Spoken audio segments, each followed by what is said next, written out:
Ibrahim Lincoln અમેરિકાના પ્રથમ president બન્યા. પ્રથમ પ્રવચન, હજુ તો પ્રવચનનો જે પ્રારંભ કર્યો ત્યાં તો વિરોધ પક્ષની એક લેડીઝ ઉભી થઈ અને ઇબ્રાહિમ લિંકનને કે શું મોટી મોટી વાતો શરૂ કરી દીધી. છો તો મોચીનો છોકરો ને, કારણ કે મોચીના દીકરા ઇબ્રાહિમ લિંકન મોચીને છે તો મોચીનો છોકરો ને, શું મોટી મોટી વાતો કરે, મોટી મોટી બડાઈની વાતો કરે છે. મોચીનો છોકરો થઈ ઇબ્રાહિમ લિંકનના મોઢામાં શબ્દ નીકળ્યા, તમારી વાત સાચી છે, પણ તમે મને વર્ષોથી ઓળખો છો, મારા પિતાજીને ઓળખો છો. તમે ઘણી વાર તમારા પિતાને માટે, તમારા ભાઈને માટે, ખુદ તમારા માટે અમારે ત્યાં ચપ્પલ છોડાવવા, બૂટ છોડાવવા માટે આવતા હતા. એવી ક્યારે ઘટના ઘટે છે? મારા પિતાએ જે ક્વોલિટી તમને આપવાનું કીધું હોય એ ક્વોલિટી કરતા નબળી ક્વોલિટી આપી, એવી ક્યારે ઘટના ઘટે છે? તો ના, એવી નથી ઘટી. તો એને જેટલા ડોલર કીધો એથી વધારે ડોલર લીધા, એવી કોઈ ઘટના ઘટી છે? તો કદાચ નથી ઘટી.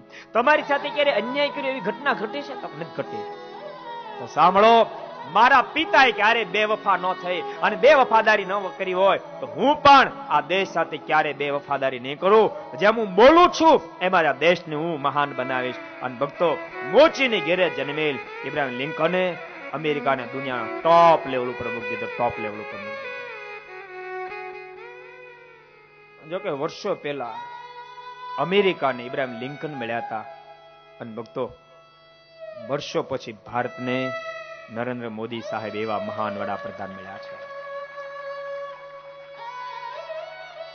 શું વાત કરવાની ભક્તો, શું વાત કરવાની. હમણાં અમે અમેરિકા હતા ને, પણ કોઈ પણ ઇન્ડિયન મળે ભગવાનની વાતો પછી કરે, સીધી મોદી સાહેબની જ વાતો શરૂ કરે, ગમે એ મળે. અમેરિકાના પ્રેસિડેન્ટ કોણ છે? કોને ખબર છે?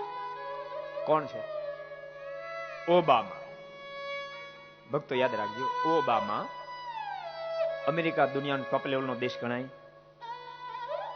ઓબામા એને એવું મંતવ્ય આપ્યું કે મારે નરેન્દ્ર મોદી સાહેબ જેવા પ્રેસિડેન્ટ થવું છે, મારે મોદી સાહેબ જેવું જીવન કરવું છે.